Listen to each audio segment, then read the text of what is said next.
we have 4 main trauma responses: fight, flight, the freeze, and the fawn. So what happens is we have a threat that happens in front of us, whether it be a car accident or being physically abused. The brain doesn't know the difference between that kind of trauma versus emotional traumas. We feel like we were not validated. We feel like we've been abandoned. We feel like we've been rejected. The brain functions in the very same fight or flight, freeze or fawn function, and we see that threat. Your brain responds to the trauma in the way that's similar to whether it be a physical trauma or an emotional trauma. The first one is fight. Emotionally, it looks like you shouting at your spouse or your partner or your mom, having a tantrum if you're a toddler. Somehow you feel like the more aggression that I have, the more I can get this threat of rejection, abandonment to actually dispatched and to be removed, so I can feel safer. Then you get the freeze response, where you're so traumatized, you're so scared, you just freeze. And hopefully what happens is, hopefully that threat will then go away. How it looks like emotionally: silent treatment, passive aggression. Then we have the flight response. How it looks like from an emotional trauma: you just shut the door on the person. I'm not gonna have to talk anymore with you. You walk out the room. Or you could be there physically, but in your mind you know you're checked out.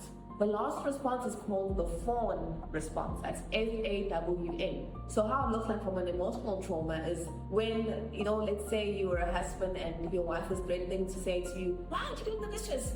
But what happens is the husband says, "Yeah, I'll do the dishes, I'll do the dishes." And they carry it on TV. That's basically saying, I'm going to fawn and make you control a little bit, but I know I'm not going to do it. So the cause of the trauma can be physical or emotional, and how your body responds to it in the fight, flight, freeze, or fawn response.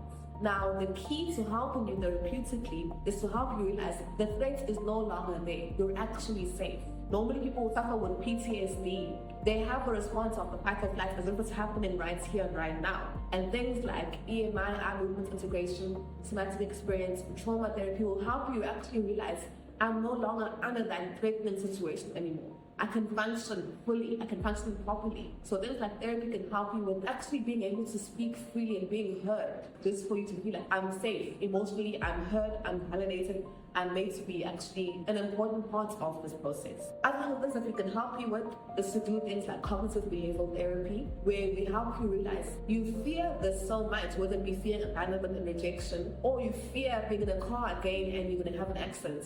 What are the likelihood that you're actually going to be in an accident? So we help you see your thoughts, that you're feeling like the threat is right here and now, and we help you realize, it helped me when I was in the car accident because the threat was there, but now I'm safe, I'm okay, and now my thoughts have to be restructured and reprogrammed.